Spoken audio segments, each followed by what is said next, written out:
बहुत काट वाली राम कोल भाई बात तो नाचे वाली हाँ कबो नहीं हो के कबो खड़ा हो तब वो कहे लगल का अरे पबजी खेले में सब बेचारा वालू खेले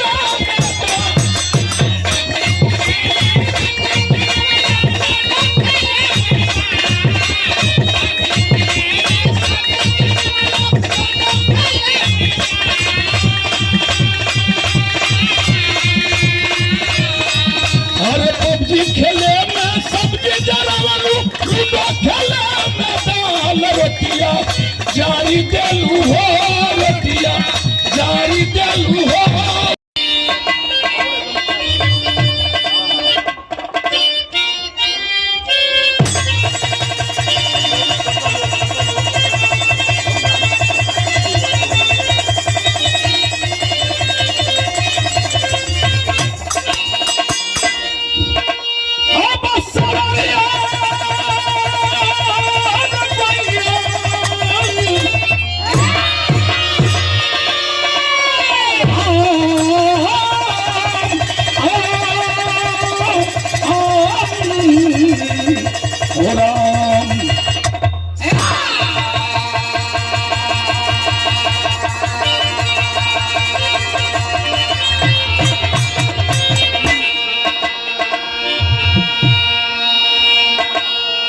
कहना है बाबूजी तीन धैर्य बना के विरह को समझ ली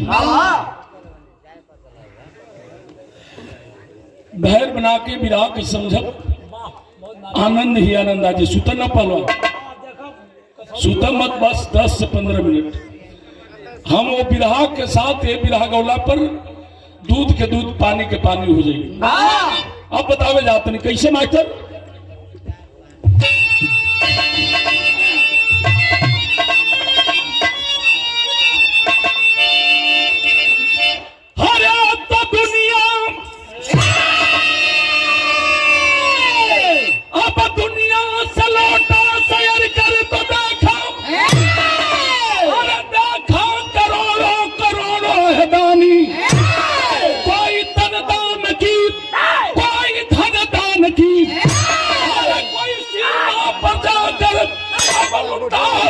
जवानी मगर मोर धज की मिसलिया दयाती तो बाला भी आंखों ये भर ले तो पानी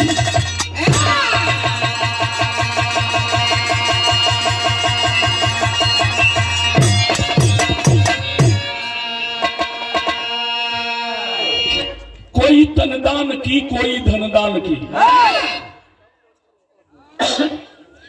सीमा पर कोई लुटाता जवानी मगर मोर धज की मिसल याद आती तो बाला भी आंखों में भर लेती पानी। या धरती दानियों से कम नहीं है बाबू केहू तन दान कईल केहू धन दान कईल कोई सीमा पर सरहद पर अपनी जवानी दान कर दिया बारे माटी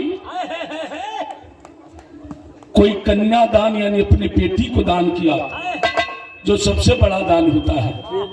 तो आज दान के दिन बा आज के रात जवन दान पुण्य हुई नेताजी सब बात 5 गो लड़का वन पतो ही नाती पनाती सब बा हित ना संगी साथी सब बा जे जतने दान करी सब बात रोजा बाबूजी के मिल जाएगी हमन के गवैया है झूठ ना बोले लीजिए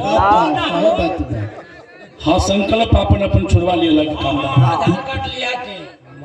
तनी बिरहा से दिमाग नहीं हटिया एक बार भगवान कन्हैया अर्जुन को बुलौलन और बुला के कल अर्जुन चला ऐसे कि अर्जुने न करण के मरले रहलन तो अर्जुन फूला पचकस के हमारा लेखा बलवान हमारा लेखा वीर हमारा लेखा सास इस धरती पर कोई नहीं कर्ण को मारा मैंने एक से एक वीरों को मारा उनकरे घमंड तोरे बदे बात उन कन्हैया अर्जुन के बुलौलन अकला अर्जुन चला चल के तो के दुनिया का सैर करा दी अर्जुन आगे कला चली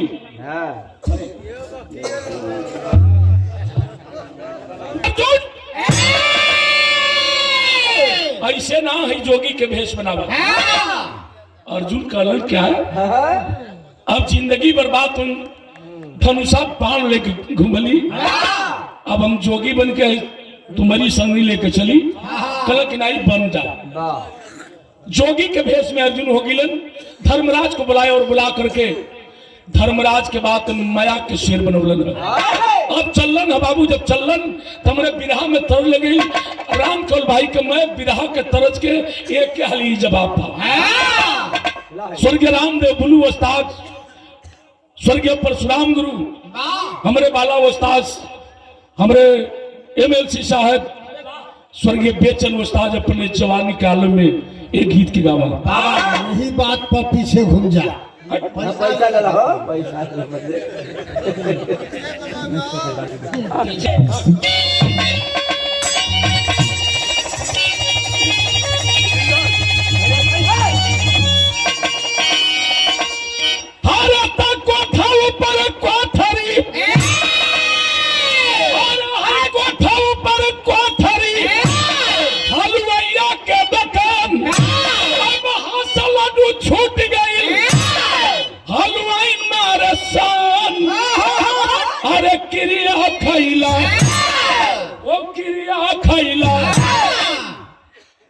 कोनो बात के क्रिया खियाओ तल हो। हरे तक कोठा ऊपर कोठरी, हलवैया के दुकान, अब हाथ से लाडू छूट गइल। अरे हलवाई मारे शान, अरे क्रिया खैला, वो क्रिया खैला, अरे क्रिया खैला गाल अब ही न जान।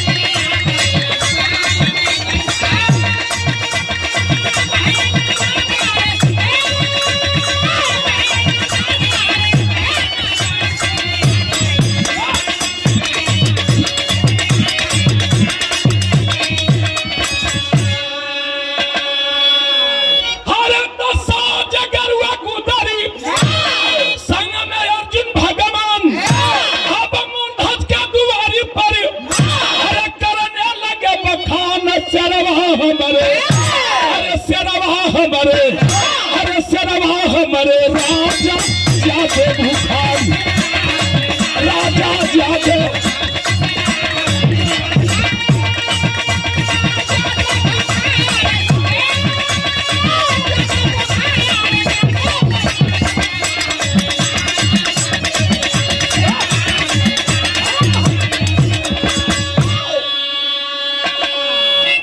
जैसे श्रवण अपने माँ बाप को लेकर के कंधे पर ढोए, तो धरती बाबू पीरों से, पहलवानों से, दानियों से खाली नहीं।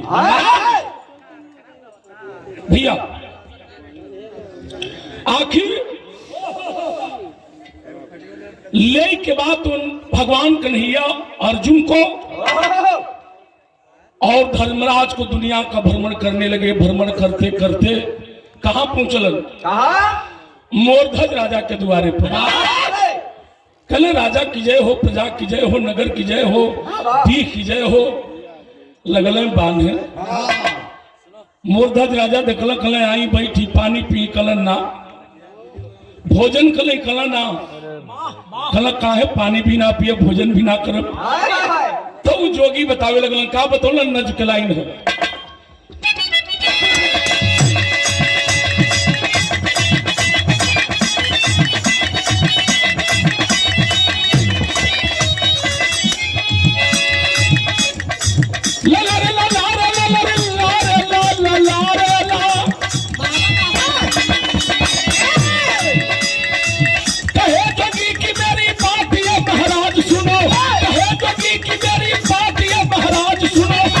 पशुओं का नहीं खाता है, चलो रात सुनो।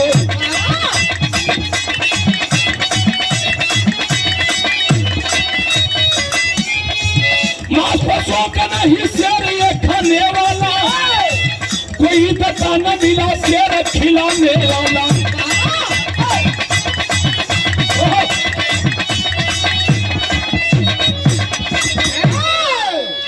धन्यवाद सुनिए भैया। भैया पहुंचलन मोरध्वज राजा के दरवाजे पर पानी पी ली, खाना खाली करना कल तब जोगी कल भोजन भी करेंगे, पानी भी पिएंगे, लेकिन एक शर्त है, हम लोगों के साथ एक शेर है, आई शेर कई रोज से भूखा बा, भोजन तो मिला हम लोगों को, पानी भी मिला, लेकिन ये धरती पर कोई ऐसा नहीं हुआ जो मेरे शेर को भोजन करा दे। मोरध्वज राजा कहला कि मैं राजा हूं और मेरे दरबार में कोई खाली नहीं जाता। अभी सिपाहियों को भेजकर 2-4-10 को खसी भेड़ा मंगवा के आप बलवा देते हैं, तो शेर खा ली। जोगी कलन ना, हमारा शेर खसी भेड़ा का मांस नहीं खाएगा। तो प्यासी मछली मंगवा दे कल के आखिर खसी भेड़ा का मांस खाई ना ही कल की तबका करी फरमाओं पर से 2 खचोली मंगवा दी, कल की वो ना खाई। कल आखिर शेर है तो घास तो खाएगा नहीं, इसे मांस चाहिए। कल मांस खाएगा लेकिन किसी मनुष्य का मांस खाएगा। इस पक्षी के बाद शेर हमार भोजन नहीं करी, राजा के पैर से जमीन खिसक गई, सोचे लगलन अब के बात उन्होंने शेर के सामने डाली। जोगी कहने या तो खिलाओ नहीं तो इनकार कर जाओ, कहने ही ना हो। ये राजा की वचन है, अभी पैसा रुपया दे करके अपने मंत्री को भेजकर और किसी गरीब आदमी को खरीद करके ला करके आपके शेर के सामने डाल देता हूं, आपका शेर भोजन कर लेगा। जोगी खड़ा हो गया, कलंक ना हो। और राजा अगर खिलाना है तो वो काम करके अपने घर से किसी व्यक्ति का मांस खिलाओ। तब तक राजा के करेजा मुंहे तर न आ गए। घर में एक बेटा बा, मेहरारू हो रानी साहिबा। राजा के किया आंसू से भर गए। कलई का कहते कला मेरे शेर को अपने किसी घर से व्यक्ति का मांस खिलाओ। राजा सोच गिलन कि अगर मैं मर जाता हूं तो मेरी प्रजा कैसे रह पाएगी, प्रजा की चिंता हो।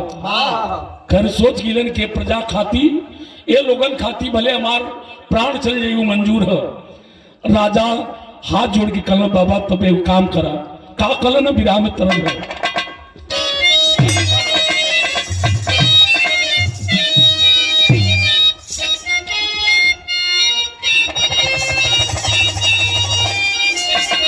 तरलिया मजा विराम है का, अरे बोले तबारा जानवा, अरे हाजिर बात हमारा ताना, वो कराई देवा,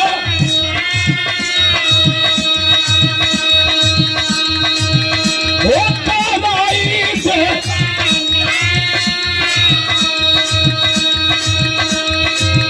अपना शेर के भोजन वो कराई देवा।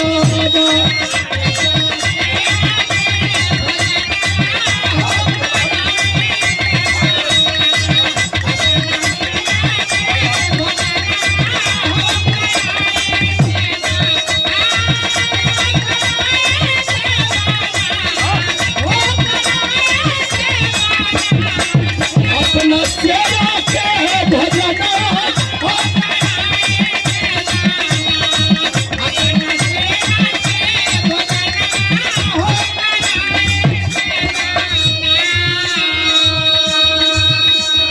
और इस भाव पर दलित बासफोर समाज महासभा उत्तर प्रदेश जिला उपाध्यक्ष हमारे भैया राम विलास बासफोर साहूपुर मऊ से आप महोदय की तरफ से सम्मान आशीर्वाद 100 रुपये का सम्मान, बहुत बहुत स्वागत बा।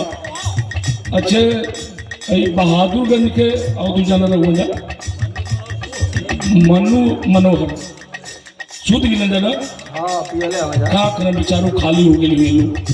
अच्छा तनी जगह तो तनी हम एक बार देख लेती, पैसा की जरूरत ना हो। अगर मनु मनोहर जागल होकर तो तनी खाली जगह दूं करा 100 रुपये का सम्मान, बहुत बहुत स्वागत आप सबके प्राण को लगी हो। तनी विराह से दिमाग नहीं होता है भैया कैसे। राजा कहलन अपने शेर को छोड़ दीजिए, मेरा शिकार कर ले, भोजन कर ले, कल ना है। हाँ हे राजा, तुहार शेर भोजन करी। भैया भैया भैया भैया, कल राजा आपका शेर भोजन करेगा बाबा, लेकिन एक बात है, हम तैयार है, कल ना तो से ना हुई। आप पुराने आदमी है और पुराने आदमी का मेरा शेर भोजन नहीं करेगा, इसलिए कि हमार शेर भी पुरान बा, ओकर 2-4 गो दांत भी टूट गइल बा। कलन तब कन्हैया कलन है जोगी के भेष में, का कलन? अरे तो बोले तुम्हारा कन्हैया पना बचावा के लिए आई हो तारा, हो कराई से हमारा शेरा के भजनिया हो कराई देवाना।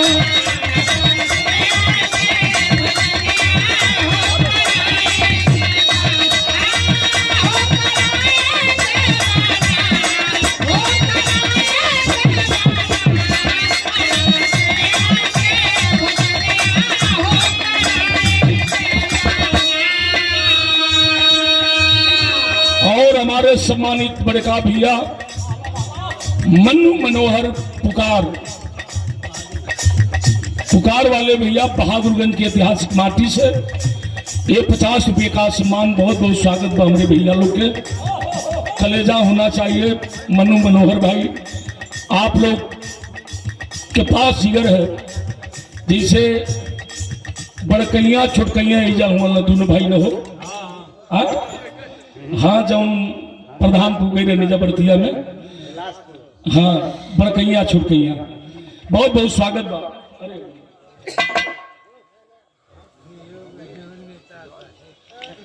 और हमारे गुरुओं के गुरु आदरणीय श्री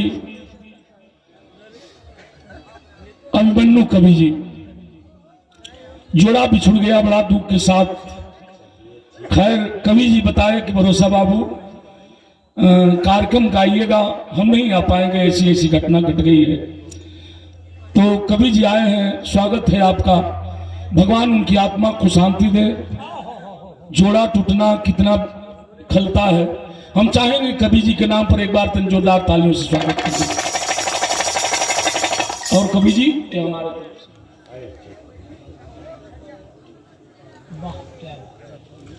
पुनः 100 रुपये का सम्मान, बहुत बहुत स्वागत। आप सब भाई लोग के प्राण लगी तन भी रात से दिमाग में रहता है। और राजा से जोगी कल खिलाना है तो अपने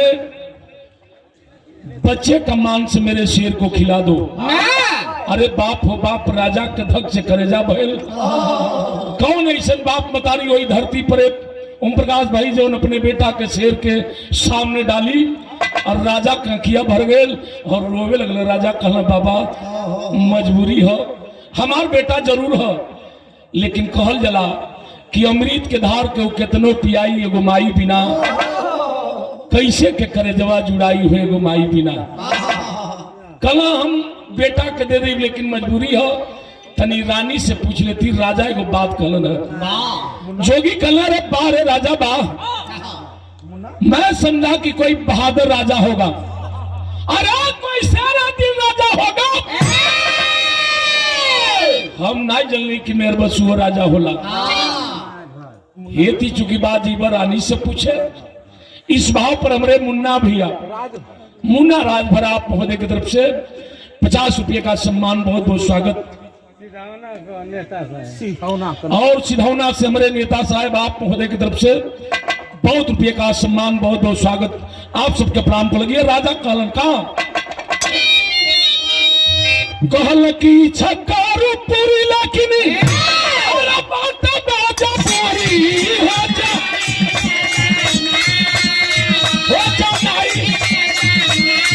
नहीं खबरिया हो जा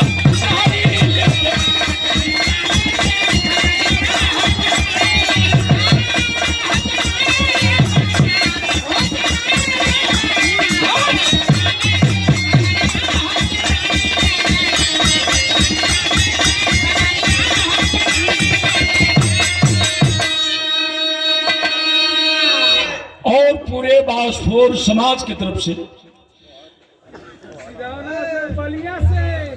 सिधौना नेताजी, अच्छे गुलाम नेताजी आपकी तरफ से। हाँ हाँ बैठे बैठे, बहुत बहुत स्वागत भाई आप सब भाई लोग प्राण को लगी। धनी विराह से दिमाग नहीं हटाई बाबू, कहना राजा ठीक है, जोगी कहना देर मत करना, जाओ जल्दी पूछ कर आओ। बैठ जा भैया, भैया विराह गड़बड़ा जी, तुम बैठ जा, अब जरूरत नहीं है, मिलत रही तो वो कमी ना है, बस वे चाहिए काम भर जगह से काम चलत रहे। भैया लोग बैठ के विराह सुनत हुए ना आप सब। बाबू बैठ जा, तू बैठ जा बाबू, दाने पे बैठ जा, बैठ जा भैया। तनी विराह से दिमाग नहीं था, राजा गिलन रानी के लगे, लेकिन राजा उदास हुए, और रानी लोटा के पानी ले कैली, कली राजा साहेब उदास है, शिकार को कैनी या कोनो बात हो गए, आई पानी पी। राजा कल रानी तो के पानी निकल था, कल बात का बात तो राजा बानो तो रानी से बतावे लगल। देखिए बड़ी पुरान गीत लगल, ये घड़ी के गीत, ये कजरवा टिकुलिया ढूंढी आ देंगे देंगे कुल चलत है, आजो गोला पर निकल गया, बड़ी पुरान गीत। हमारे काका दादा लोग बैठल हुए, आप लोगों के जमाने में फिल्म के गीत गवा। कौन गीत बा मास्टर?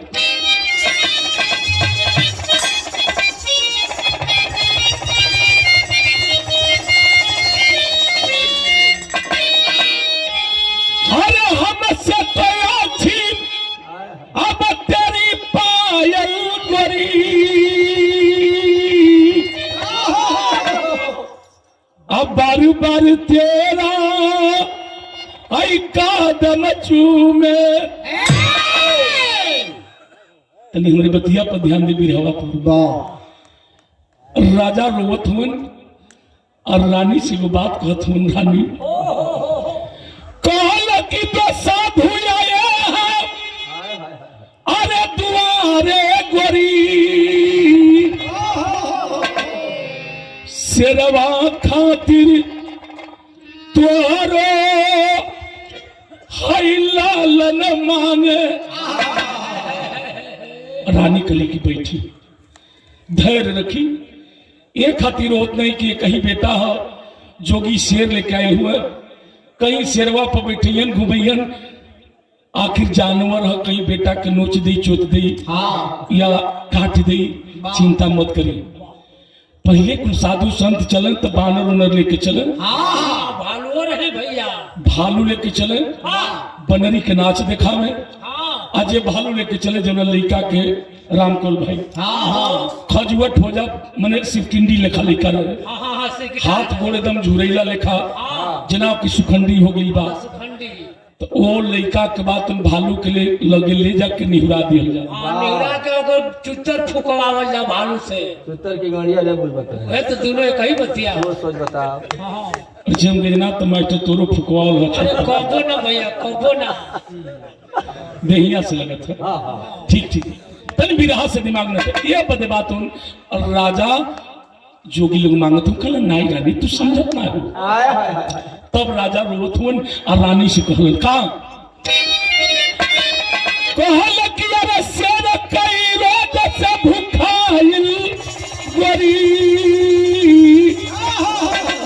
आ खाए बदे तोहरो हाय लालन मांगे।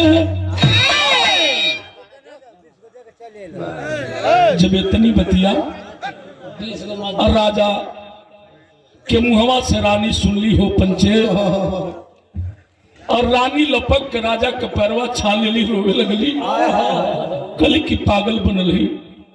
चौथापन में ये भगवान एगो बेटा दिल, वो बेटा के शेर के सामने डाला। आप राजा हैं, कैसे बात उन स्वीकार को ले ली भैया, कैसे स्वीकार को ले ली? कहले ना समझत हूँ रानी, लाख समझावत हूँ राजा, लेकिन रानी राजा के पैरवा पकड़ के रोवल थी। आरो के गो बात कली बिरहा में तरज का। और श्री राजू लाट साहब कई मंत्री नवाबगंज जनपद गाजीपुर, आप महोदय लोग की तरफ से एक बहुत रुपये का सम्मान, बहुत बहुत स्वागत आप सब भाई लोग के प्राण पर लगी है। तन विधा से दिमाग नहीं हटाई कहत हूँ रोवत थी रानी का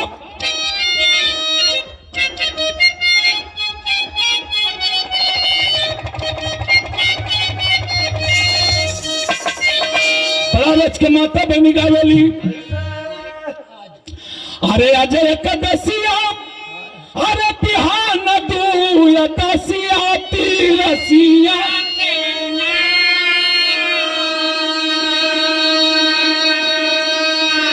हमरा मांगला गवाना तीरसिया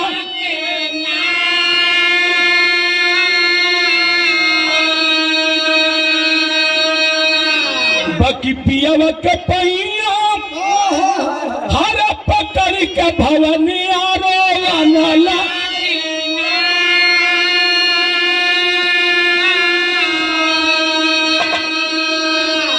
आया सुवान से चलनिया धोवन लागी।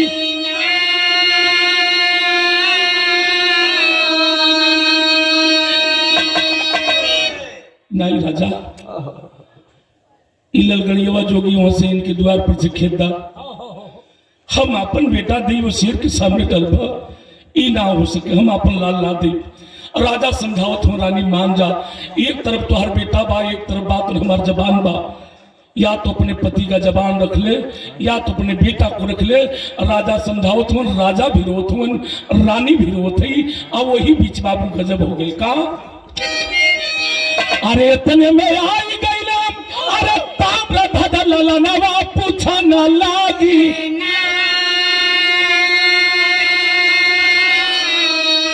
ये भैया पूछा न लागे,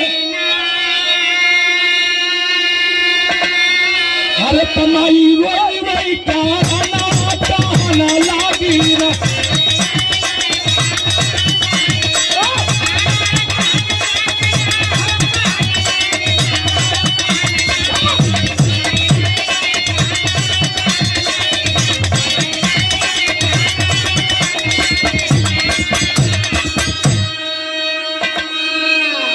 इतना ही में ताम्रध्वज बेटा खेलत रहल आगे। अंधा अंधी के बात सुनने के लिए राजा दशरथ के मंडल का पानी लेकर के गए, लेकिन बाप मतारी के आंख ना है लेकिन पहचानत हुए। बहुत पहले भोला कभी लिखले लगी का डेरा हमसे कोहनाई गई, बचवा बोला न काहे कोहाई गई। आखिर भैया जहे जाता तहे जाए, आखिर रोवत हुए। बाप मतारी बेटा पूछे लगल माई काहे रोवत हूँ, माई सारी बात बतौलस। ताम्रध्वज बेटा हंसल ठठाक बस इतने खातिर रोवत हुआ। छोड़ा देना अरे हो तरवा छोड़ बस बस सब जब शेर मेरे तन को मेरे शरीर को खाएगा उसकी सुधा भर जाएगी। इससे बड़ा उपकार, इससे बड़ा धरती पर कुछ हो ही नहीं सकता। जोगी कहना बड़ा देर हो गई, खेईबर आजा की जाई जा। कहला बस बाबा आओ थे। तो शेर पास में आए राजा, कहाँ लगे उस बार आरा लेकर राजा रानी, अब चीरे चौद संतान।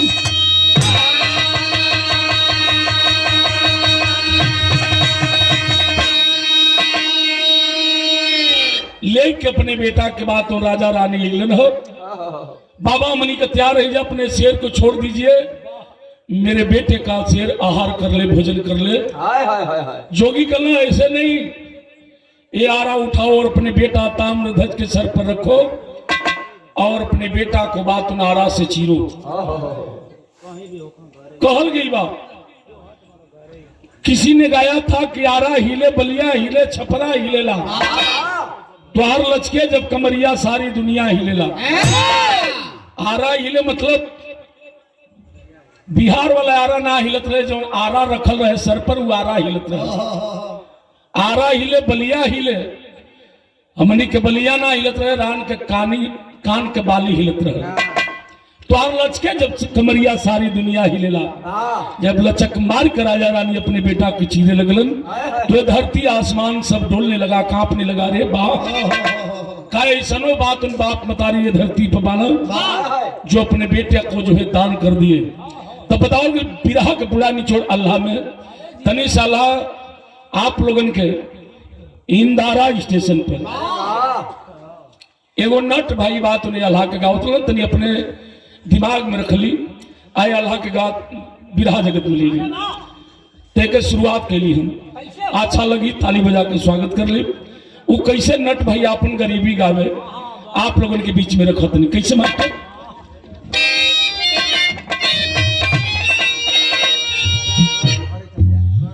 और हमारे सम्मानित आदरणीय श्री मुन्ना राजभर जी, आप घर चले जाइए, आपकी दुल्हन खोज रही है।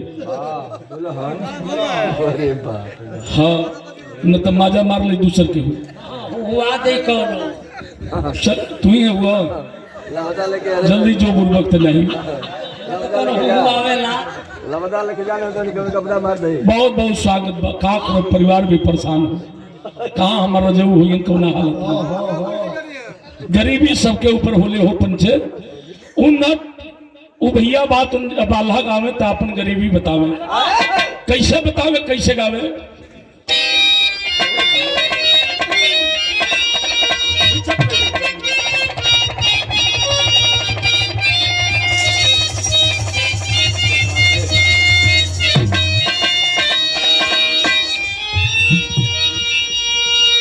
कैसे मर कभी जी हारा तो पूरा परिवार भैया भैया भैया भैया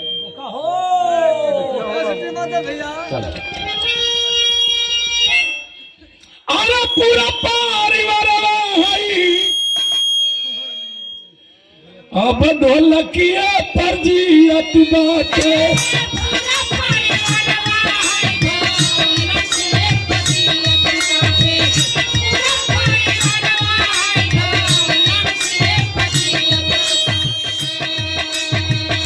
जिंदगी में दूसर नहीं कैली रोजीगा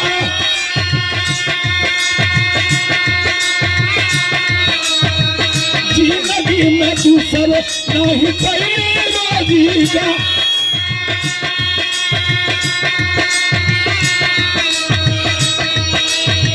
खाना हो तक नहीं न मर तू अरिया सजा कपदारी तक नहीं मरी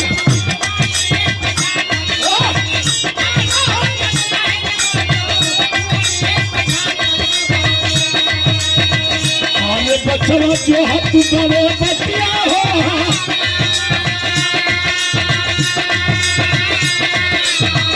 अरे बचवा जो हाथ करे बतिया हो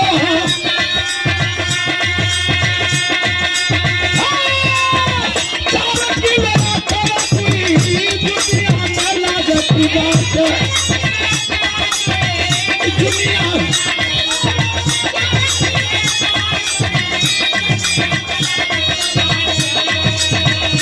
बचा के बचवा हमार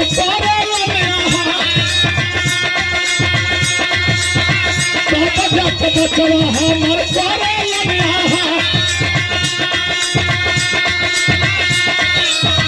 आई हो बसैया कभी शांति हमार कर दिया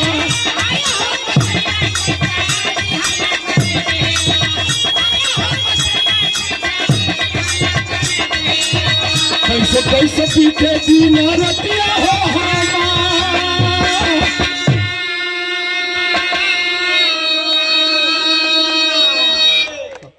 यही गरीबी वह बेचारा अपना गाता था। और बहादुरगंज से हमारे राजू भैया की तरफ से पुनः 100 रुपये का सम्मान, बहुत बहुत स्वागत। और हमारे मन्नू मनोहर भैया पुकार वाले बहादुरगंज के ऐतिहासिक माटी से पुनः एक 50 रुपये का सम्मान, बहुत बहुत स्वागत। आप सब भाई लोग के प्राण पर लगी हो, सब भाई लोग के प्राण पर लगी हो, जे जहां से आनंद लेते हो तनी बिरहा से दिमाग न हटाए। नतीजा का निकले पूरा बिरहा के निचोड़। प्रकाश भाई हमारे दिल कवि जी अल्लाह में कैसे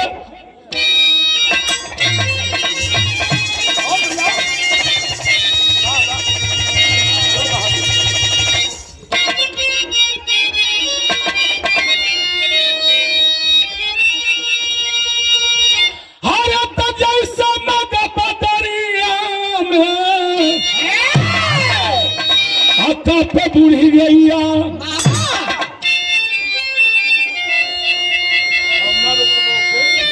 जगह पर ले ले वो जगह पर लेता मुसाफिर बात करते में बार मास्टर किया रे मोरे राम, अरे बिना रे हवा के पिपरा पात हिली से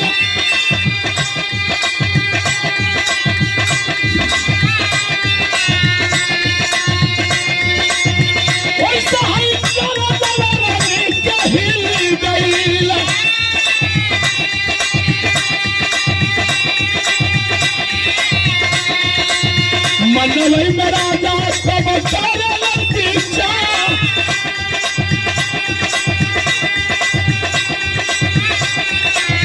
पैसा का चिरता पैसा का चिरता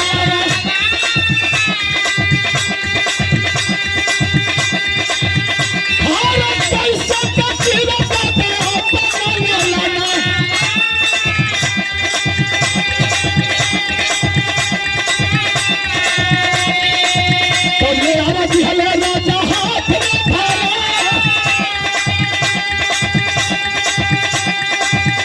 राजा जी हले आना हाथ में धारा।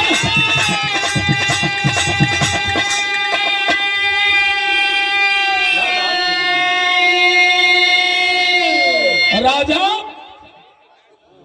आरा उठा कर रानी के हाथ में दिलन, बेटा ताम्रध्वज खड़ा है। भैया भैया भैया सर पर बात नारा रखलन, दोनों प्राणी जब आरा चलावे लगलन, जाए 12 दिन भैया आप लोग नहीं बोले, आरा राजा चलावे लगलन, लेकिन बार बेटा ताम्रध्वज मुस्कुराता रहा, हंसता रहा, लेकिन बाप मतारी की आंख से बात आंसू छलकता रहा। और राजा से जोगी कहना, सुनो ध्यान रहे चीरते वक्त बेटा को,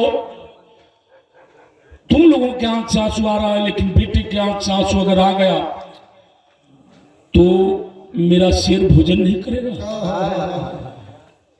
देखना बेटे के आंख से आंसू न आए।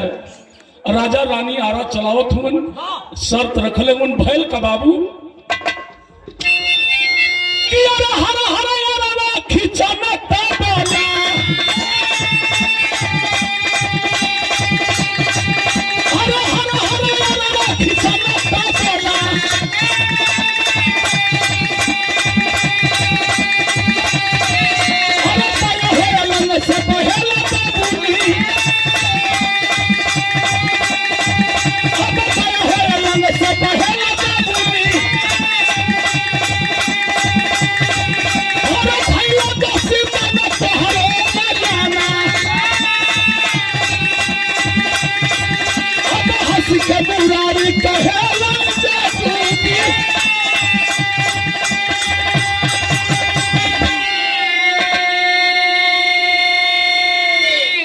राजा रानी अपने लाल अपने बेटा ताम्रध्वज को चीर रहे थे, और तब तक बेटा ताम्रध्वज की बाएं आंख से बात आंसू चल दिया।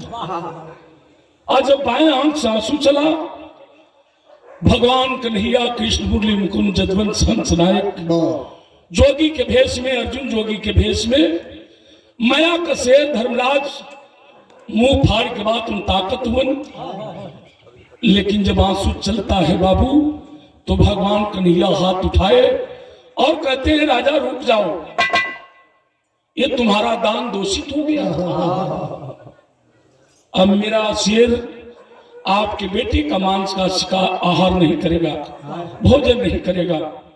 राजा रानी रोने लगल, ऐसा न करे, ऐसा नहीं करे बाबा, बेटा के चीर दे लीजा आपके कहला पर, और शेर भोजन ना करे। कहला शेर मेरा भोजन करता, लेकिन कहा था तुमसे आके देखना बेटे की आंख से आंसू न है। देख रहे हो तुम्हारे बेटे की आंख से आंसू आ रहा है, लेकिन राजा जब अपने बेटा का चेहरा निहरलन तो बेटा की बात उन पाए आंख से आंसू चल रहा था। हाथ जोड़ के बात मोर भज राजा कहते हैं बाबा बेटे के आंख से आंसू आ रहा है, लेकिन बाएं आंख से आ रहा है। दाहिना अंग तो शुद्ध बा, तो दाहिना अंग का आहार शेर कर लेगा, भोजन कर लेगा, लेकिन बाएं आंख से आंसू आ रहा है। इसलिए आखिर इस अंग को धरती पर चिड़िया चुरुंग कोई पूछने वाला नहीं, ये दूषित है, इसलिए बात उन बाएं आंख से आंसू आ रहा है। मुस्कुराने लगे भगवान कन्हैया, कहती बार राजा बाप धन्य हो, एक काम करो, चीर कर दाहिना अंग डाल दो शेर को, चीर के दाहिना अंग शेर के डाल दिलन। कलब बाया अंग का करी प्रभु, कलब बाया अंग को रानी से कह दो इसे काट काट करके छोटा छोटा पीस बनाया, और रानी से कह देना थोड़ा तीखा हम खाते हैं, कलाही में ताल करके बढ़िया से बनाकर और भोजन करे, तैयार करे। स्वयं मैं इस मांस का आहार स्वयं खुद मैं करूंगा। कल क्या आप धन्य है। वाह, राजा रानी से कल एक बात का कल विराग आखिरी पॉइंट।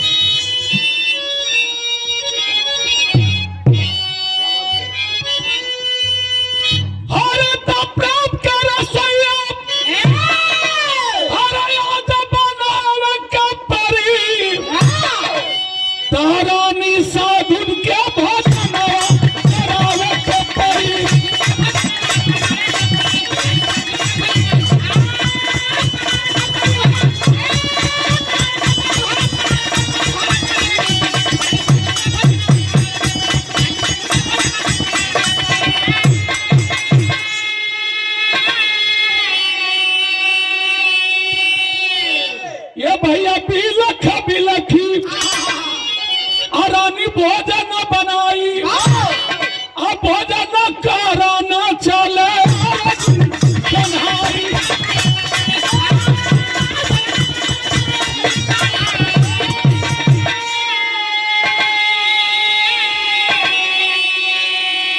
और 5 गो परोसा लगाम के परी, रानी साधु के भोजन करावे के परी। रानी कली की तुहार ही ठीक नहीं लगता, जोगी कलन से बेटा चीर दे लीजा, आधा शेर के डाल देला, यही के कह देला कि का हो फलाना जरला पनून दर तला। रानी कली की अब हमसे बर्दाश्त बाहर बा। राजा कहले रानी धैर्य रखो, ये हमनी के परीक्षा के घड़ी है, बनाव छोटा छोटा पीस काट करके बाबू ताल करके भोजन तैयार करती है। जब भोजन तैयार कली मनु कवि जी, तब बात रानी कली की बुला ले, खिलाई, खिला के जल्दी खेदी। और राजा गिलन अदब के साथ हाथ जोड़ के कहला बाबा चली, और चल करके आप लोग भोजन कर लीजिए। शेर तो भोजन कर ही ले है, आप लोग चल के भोजन कर ली। तब दोनों भगवान कृष्ण और अर्जुन अलन हो आक थारी पर बैठ गिलन, और राजा रानी से कलन देर न करो, जल्दी थाली में भोजन काट के लावा। दुई थाली में रानी लेके ली। आज जब दुई थाली में भोजन आई, फिर जोगी भड़क गिलन सो कल एक मात्र 2 थाली में। राजा कल कि आप दुइये लोग नहीं, कल नहीं रे 5 थाली में भोजन लाओ। राजा कपारे हाथ दिलन, सोचल कि भाई अभी तो दुइये गई जा हूं, 2-4-5 गो एनियो नहीं, अभी हट कत न सका। कहना कि पहले ही कहल रहती तो कढ़वा दिल रहती। खैर फिर रानी के राजा डटल, कहना जल्दी 5 थाली में काट के लेकर आवा। तो 2 थाली पहले से 3 थाली और बात लेके रानी आ गई। राजा रानी हाथ जोड़ के कहला बाबा बोला ले तू वो सबके खनवा कढ़ाई गिला सब बैठ के खा ले। कल नहीं एक काम करो, 2 थाली हम लोगों की हो गई और तुम दोनों प्राणी इस थाली पर बैठ जाओ। 2 थाली बात और राजा रानी के बैठ 4 थाली। कल राजा के तब वो थरियावर रह जाता, उन्हों के बुला लेती। भगवान कहला के रे मूर्धज राजा 2 थाली 4 थाली हो गई, 1 थाली जानते हो किस लिए है? क्या भगवान तुझे औलाद नहीं दिए? सब्र के बांध राजा के टूट गए। खल की का है भगवान दिले रहलन मालिक, ये कहीं बेटा रहल आपके काला पर आपके आंख के सोझा बेटा के चीर के शेर के आधा डाल देली। आई थाली में परोसल मान से दूसर कोई के ना हमरे लाल हमरे बेटा के है बाबा, हमरे बेटा के। कल हम कुछ नहीं जानते, इसका मतलब कि तुम निपुत्री हो, भगवान तुझे औलाद नहीं दिए। तो एक काम करो, ये थाली हटाओ, हम निपुत्री का अन्न पानी तक नहीं ग्रहण करते, हम नहीं खाएंगे पानी नहीं पिएंगे। कल ऐसा न करी। ये कहीं बेटा रहा वो बात तुम परोस दिली, अब कहां से बेटा बुलाई? कल कि अपने बेटा को बुलाओ, जब तक तुम्हारा बेटा आएगा नहीं तब तक हम भोजन भी नहीं करेंगे। थाली लेके चारों लोग हुए, एक बगल में बात थाली लगल है और राजा रानी रोवत हुए और रोते हुए को बात कलम विधा सुनने वाले बाबू तनी सा ध्यान दे का। अरे तो भैया राजा और रानी हाई ललनवई के तेरा आवो हो ललना लाजा राखला मारा।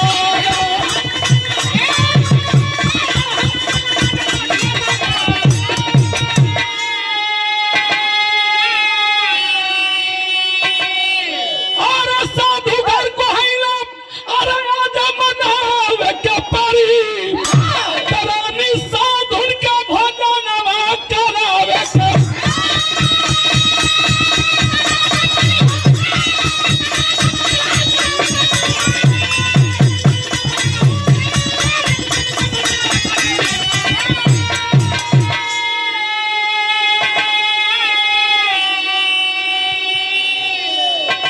राजा और रानी अपने बेटा को ढेरते हैं, बेटा लाल मूर्धज मूर्धज राजा अपने बेटा को ढेरते हैं, बेटा ताम्रध्वज कहाँ हो बेटा?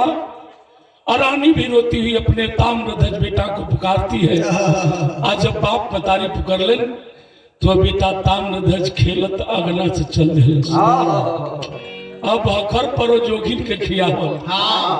राजा रानी लपक के बाद उन थाली कहीं हो गई, लपक के बाद उन अपने बेटा के चुन्नी चाटे लगलन। लेकिन राजा के दिमाग गई क्यों?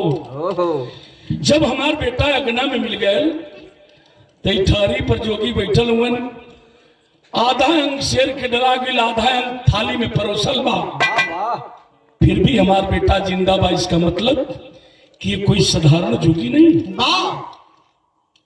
दोनों प्राणी अपने बेटा के साथ आंख हाथ जोड़ करके खड़े हो गए। आप कौन है? असली रूप में आ जाइए। तो प्रगटे अर्जुन संग भगवान, हंसते आगे रतन सुजान।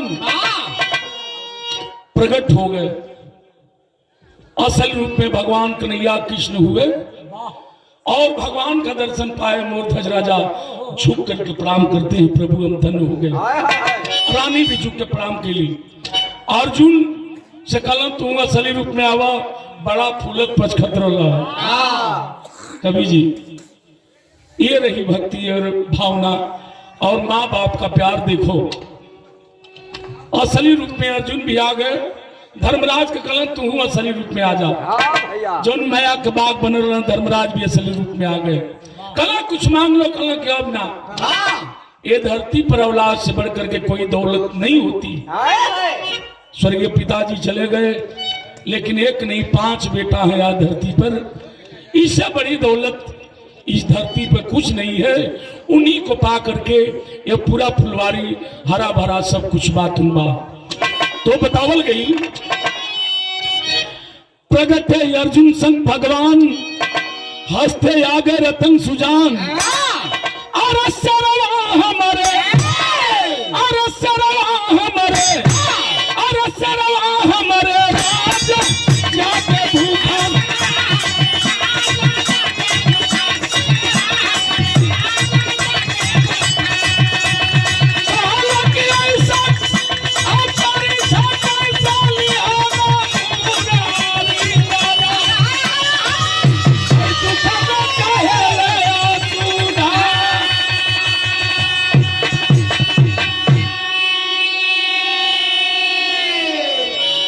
की जीवन हमसे परीक्षा ले लिया ऐसा परीक्षा कलयुग में जाके मत लिया आना तो रेल के मुंगा गले पानी पियला के ना रहे। कहानी कांत जय हिंद जय भारत। अरे वाह